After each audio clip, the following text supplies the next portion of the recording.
오늘 대림절 제 두 번째 주일입니다. 대림절 기간에는 우리가 첫 번째 성탄절에 오신 아기 예수님과 또 말씀과 성령으로 지금도 우리에게 임해 주시는 예수 그리스도, 또 마지막 날 심판주로 이 땅에 재림하실 예수님을 기다리며 맞이할 준비를 한다 말씀을 드렸습니다.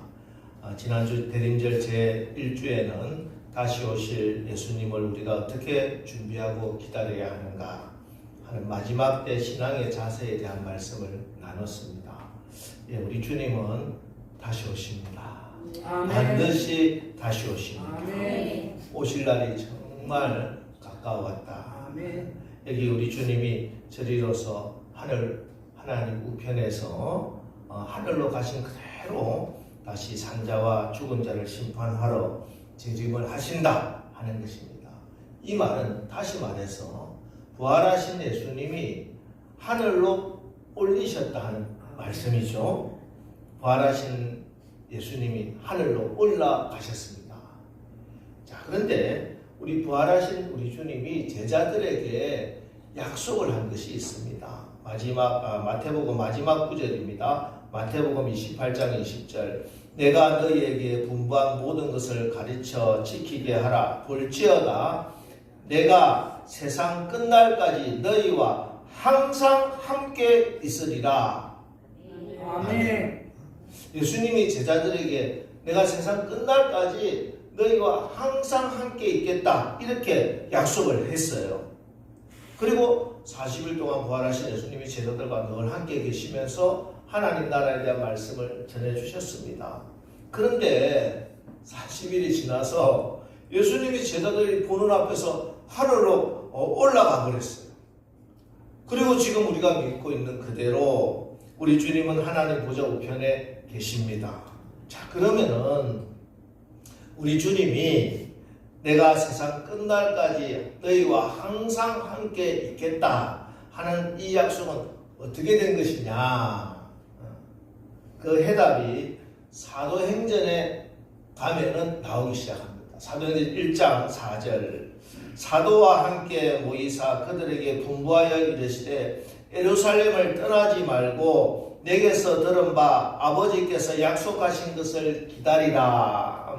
여기 보면은 하나님께서 아버지께서 약속한 것이 있는데 이 약속은 내게서 들은 것이다. 예수님이 말씀하신 것이다. 즉 내가 세상 끝날까지 항상 너희와 함께 있겠다는 이 약속의 말씀이에요. 이 약속의 말씀인데 이 약속의 말씀이 하나님께서 약속을 이루어짐으로 이루어진다는 거죠. 그 약속이 뭐냐? 어떻게 이루어지느냐? 뒤에 나오는 5절에 이렇게 나와 있어요. 요한은 물로 세례를 베풀었으나 너희는 몇 날이 못되어 성령으로 세례를 받으리라. 아멘. 예수님께서 내가 너희와 항상 함께 있겠다고 하는 약속이 어떻게 이루어지느냐? 성령으로 세례를 받음으로 이루어진다. 이렇게 예수님이 승천하시기 직전에 제자들에게 말씀을 해주셨다는 것입니다. 그래서 제자들과 성도들은 이 말씀 약속을 붙들고 예수님께서 승천하신 이후에 사도행전 1장 14절에 여자들과 예수의 어머니 마리아와 예수의 아우들과 더불어 마음을 같이하여 오로지 기도에 힘쓰더라. 이렇게 기도하고 기다렸다는 거예요. 뭘요? 성령을. 그리고 마침내 사도행전 2장으로 보면은 1절 2절에 오순절 날이 이미 이름에 그들이 다 같이 한 곳에 모였더니 호련히 하늘로부터 급하고 강한 바람 같은 소리가 해서 그들이 앉은 온 집에 가득하였다. 성령이 임해 주신 것입니다. 성령이 강림하신 것입니다. 오순절 성령이 임하신 이 사건은 예수님의 약속에 의해서 이루어진 거예요. 예수님께서 세상 끝날까지 항상 너희와 함께 있겠다고 하는 그 약속이 이루어진 것이 성령이 임해 주신 거예요. 성령은 왜 오셔서 우리와 영원히 항상 함께 있게 하기 위해서 성령이 오신 것입니다. 임마누엘 하시기 위해서. 그래서 예수님께서 새하늘과 새 땅을 가지고 이 땅에 재림하시는 그날까지 누가 우리와 함께한다? 성령이 우리와 함께 하시는 것입니다. 그래서 지금도 이 자리에 성령이 임마누엘로 함께 하시는 거예요. 아멘. 여러분, 우리가 이 땅에서 올바른 신앙생활을 하고 승리하는 삶을 살기 위해서 그래서 가장 중요한 것이 바로 이 성령의 인도함을 받는 것입니다. 왜? 하나님이 성령으로 지금 임마누엘 하시기 때문에 그렇습니다. 우리가 분명히 알아야 하는 진리는 하나님께서 우리의 삶을 통해서 우리의 가정을 통해서 이루시고자 하는 그 멋진 하나님의 계획과 플랜을 이루기 위해서는 반드시 우리는 성령이 임해야 되고 성령의 인도함을 받아야 됩니다. 이것이 사단의 종로로 타지 않고 하나님의 자녀로 당당히 살 수 있는 유일한 길입니다. 로마서 8장 14절에 무릇 하나님의 영으로 인도함을 받는 사람이 곧 하나님의 아들이라. 이 하나님의 영으로 인도함을 받아야 우리가 하나님을 아빠, 아버지라 이렇게 부를 수 있다고 이야기했어요. 그렇습니다. 하나님의 영, 성령으로 인도함을 받는 여러분이 하나님의 딸이요 하나님의 아들입니다. 하나님의 성령을 받아야 우리가 하나님을 아빠, 아버지라 부르짖을 수 있는 것입니다. 다시 말씀드립니다. 우리의 신앙에 있어서 성령님이 계시면 좋고 없어도 그만인 게 절대 아니라는 거예요. 성령님이 우리를 죄와 사망의 법에서 해방시켜 주시고 생명으로 역사하시고 성령의 역사로 하나님 나라가 우리 가운데 임하는 것이고 성령의 생명의 법으로 우리가 죄와 사망의 법에서 해방되어서 하나님이 다스려주는 하나님 나라를 살 수 있다 하는 것입니다. 여러분, 성령으로 충만하시기를 주님의 이름으로 축원합니다. 술 취하지 말라. 오직 성령으로 충만하라. 여러분, 우리가 술 마시고 취한 것은 교회 다니는 집사님이, 교회 다니는 권사가 술 마시고 취하면 손가락질 하는데 똑같이 우리가 성령으로 충만하지 못하면 똑같은 죄다 말이에요.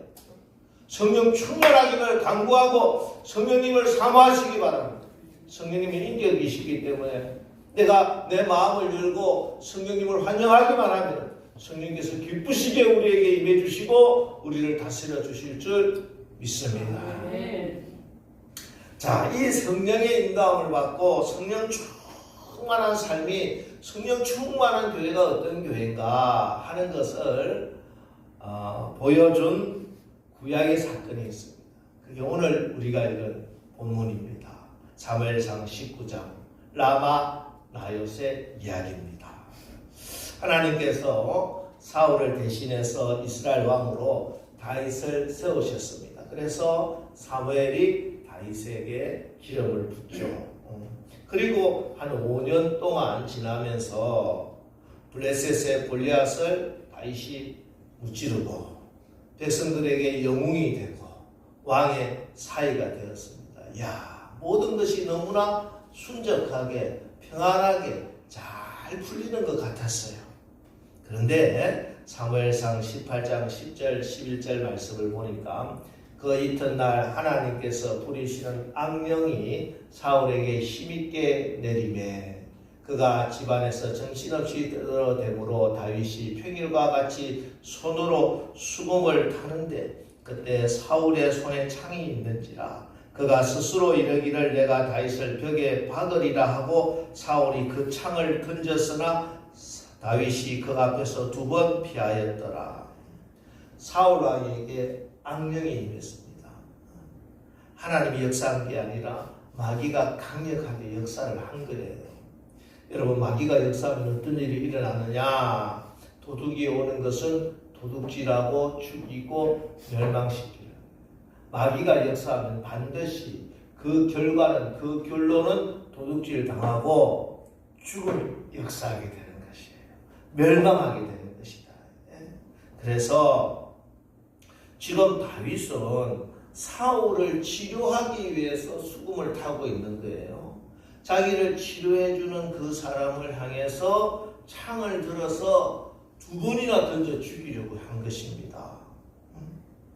이제 다윗은 블레셋 골리앗으로부터 나라를 구한 영웅도 아니고 왕의 사이의 신분도 아니고 이제는 사울의 원수가 되었고 반역자가 되어서 그때부터 도피 생활이 시작됩니다. 무려 10년이 넘는 기간 동안에 광야의 도피 생활을 시작합니다. 다윗이 사울을 피해서 광야로 도망가면서 처음으로 간 곳이 오늘 이 라마라고 하는 곳입니다. 19장 사무엘상 19장 18절에 다윗이 도피하여 라마로 가서 사무엘에게로 나아가 사울이 자기에게 행한 일을 다 전하였고 다윗과 사무엘이 나요스로 가서 살았더라. 왜 다윗이 사울을 피해서 도망을 갔는데 라마로 갔을까? 사실 라마는 지금 사울이 있는 기브아에서 3, 4km밖에 떨어지지 않은 곳이에요. 바로 요 앞이란 말이에요. 요 앞에. 요 앞에. 축전 이동사무소 정도 있는 그곳으로 도망을 간 거예요, 여기서. 아니, 사람이 자기를 죽이려고 하는데 도망을 가면 어디로 가야 되겠어요? 멀리, 부산, 비행기 타고 제주도로 가야 될 건데, 바로 옆에 가 있는 거예요, 옆에. 왜? 사무엘이 거기에 있기 때문입니다. 지금 은퇴한 사무엘이 라마에서 후배들을, 제자들을 양육하고 있습니다. 라마는 사무엘의 고향이에요. 하지만 사무엘이 이 라마에서 자란 건 아닙니다. 태어나서 얼마 되지 않아서 실로에 있는 엘리 제사장에게 가서 어린 시절을 보내게 되죠. 그래서 라마는 사실은 사무엘 자기에게는 무슨 정든 고향, 어릴 때 추억 이런 게 아니에요. 사무엘이 라마로 간 거는 그런 것 때문에 간 게 아니에요. 원래 그런 마음이 있으면 어디로 가야 되겠어요? 어릴 때 추억이 있고 실로로 가야 되겠지. 저도 사실 태어나기는 창원이라고 하는 외할머니 집에서 태어났어요. 그런데 자라기는 거의 부산에서 자랐어. 그래서 내 고향에 대한 추억이나 내 마음은 부산에 있지 창원에 내가 아무것도 없어요, 사실은. 그래서 사무엘도 가려고 하면 실로로 가야 된다. 실로로 가야 되는데 왜 라마로 갔느냐? 실로에 가면은 뭐가 있어야 되냐면 법궤가 있어야 돼. 근데 법궤가 없어요. 실로에 지금 엘리 제사장 때 실로에 있던 법궤를 블레셋과의 전투 현장으로 가져갔다가 빼앗기고 맙니다. 물론 하나님의 은혜로 이 법궤는 블레셋 곳곳에서 막 재난이 일어나니까 다시 유대 땅으로 돌아오기는 하죠. 그런데 베스메스를 거쳐 지금 어디 있느냐면 기랏 여아림이라고 하는 곳에 법궤가 있는 거예요. 이 법궤 나중에 다윗 왕 때 예루살렘으로 돌아옵니다. 그래서 사무엘에게는 법궤가 없는 하나님 말씀이 없는 실로는 어떤 의미도 아니에요. 사무엘은 자기 어린 시절 추억을 찾아가는 게 아니에요. 하나님의 말씀이 있는 곳을 가야 되는 거죠. 기도가 있는 곳을 가야 되는 거죠. 그래서 라마로 간 겁니다. 왜? 라마는 사무엘이 자란 곳은 아니지만 사무엘의 어머니 한나의 기도가 있는 곳이에요.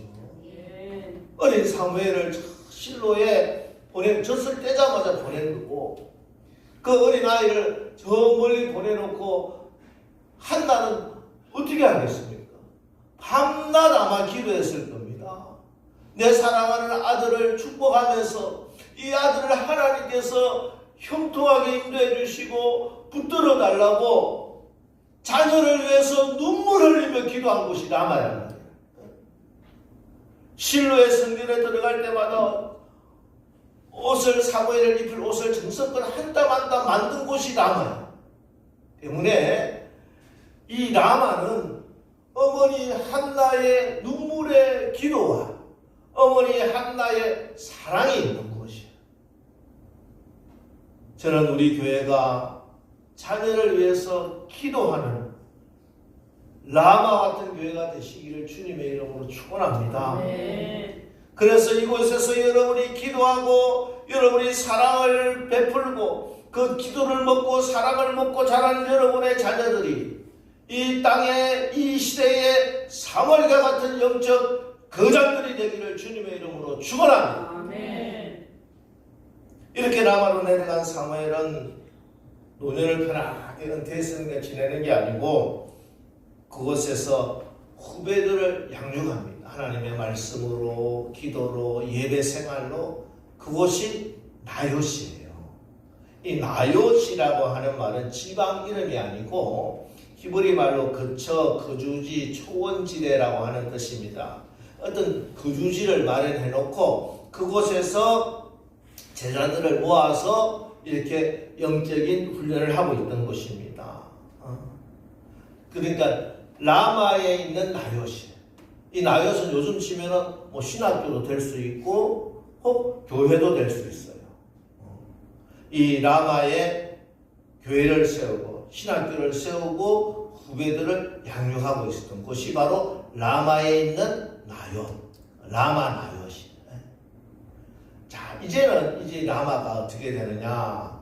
한 여인의 눈물의 기도가 있는 개인적인 영적인 장소에서 이제 앞으로 이 시대를 이끌어 나갈 영적인 사람들을 양육하는 공동체적인 영적 공동체가 되기 시작하는 거예요. 라마나요 편방에 있는 작은 교회라고 볼 수 있습니다. 수도에 있는 왕이 있는 그 도시의 큰 교회가 아니에요. 변방에 있는 작은 교회지만 무너져가는 이스라엘을 그나마 떠받칠 수 있는 하나님의 사람들이 모인 거투기 같은 곳이 라마 나요시입니다. 그래서 사울을 피해서 다윗이 라마 나요스로 간 것이에요. 그리고 다윗은 이 라마 나요스에서 이제 앞으로 10년 이상 진행될 그 험난한 세월을 이겨나갈 수 있도록 하나님의 은혜와 성령의 충만함을 있게 되는 것입니다. 여러분, 지금 이 세상에는 아픔과 상처가 너무 많습니다. 눈을 들어 하늘 보라.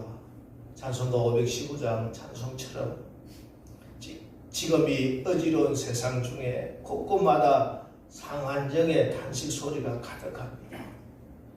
이때 저는 교회의 크기, 규모에 관계없이 우리 교회가 라마 나요 같은 교회가 되어서 저 상처 입은 영혼들의 위로가 되고 치료자가 되시기를 주님의 이름으로 축원하겠습니다. 축원합니다. 다윗이 라마 나요스를 찾아 사무엘을 찾아간 것처럼 세상 사람들, 상처 입은 사람들, 힘들고 외로운 사람들이 우리 남설교회로 나와서 위로받고 치유받고 회복되는 역사가 일어나기를 주님의 이름으로 축원합니다. 자, 이렇게 다윗이 라마 나요스로 피신을 했다는 소식을 듣고 사울 왕이 다윗을 잡으려고 전령을 보냈습니다. 여기 전령이라는 것은 단순히 소식을 전하는 사람이 아니라 다윗을 체포하기 위한 체포조예요. 특수부대를 보낸 것입니다. 이것만 봐도 지금 사울이 얼마나 악하게 완전히 악령에 사로잡혀 있다는 것을 알 수가 있겠죠. 여러분, 어떤 세상의 권력자도 교회를 침탈한다면 그는 악한 영에 사로잡힌 자들이에요. 사울이 감히 라마 나요 예배 공동체를 침범하는 겁니다. 그것도 자기에게 기름을 부었던 사무엘이 목회하고 있는 그 라마 나요 교회를 사울이 군대를 보낸 거예요. 난입을 시키려고 한 겁니다. 그런데 하나님이 가만히 계시지 않아요. 다 같이 사무엘상 19장 20절 말씀 한번 읽어보겠습니다. 시작. 사울이 다윗을 잡으러 전령들을 보냈더니 그들이 선지자 무리가 예언하는 것과 사무엘이 그들의 수령으로 쓴 것을 볼 때 하나님의 영이 사울의 전령들에게 임함에 그들도 예언을 한지라. 마치 예배를 마침 그때 예배를 드리고 있었던 것 같아요. 다윗을 잡으려고 특수부대가 군인들이 막 침범을 하는데 선지자 무리들이 같이 예배를 드리고 있는데 하나님의 성령이 강력하게 역사를 합니다. 그래서 선지자 무리, 성도들이라고 볼 수 있어요. 성도들이 예언을 했다. 이 말은 여기서 예언은 하나님의 말씀이 선포된다는 것이에요. 하나님의 말씀이 선포되고 있었어요. 그런데 군인들이 거기에 딱 가서 다윗을 잡으려고 딱 들어갔는데 하나님의 영이 성령이 그들에게도 임해버렸어요.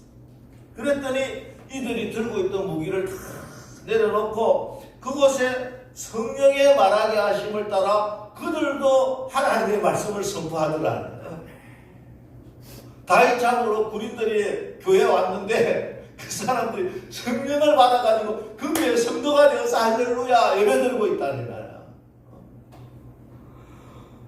기다려도 돌아오지 않아. 아니 다윗 하나 잡으러 갔는데 왜 안 와? 너 다음 조 나가봐. 두 번째 체포조가 도착을 했습니다. 그런데 이들도 성령의 감동을 받아서 동일하게 예언하며 거기에서 은혜 받고 있는 거예요.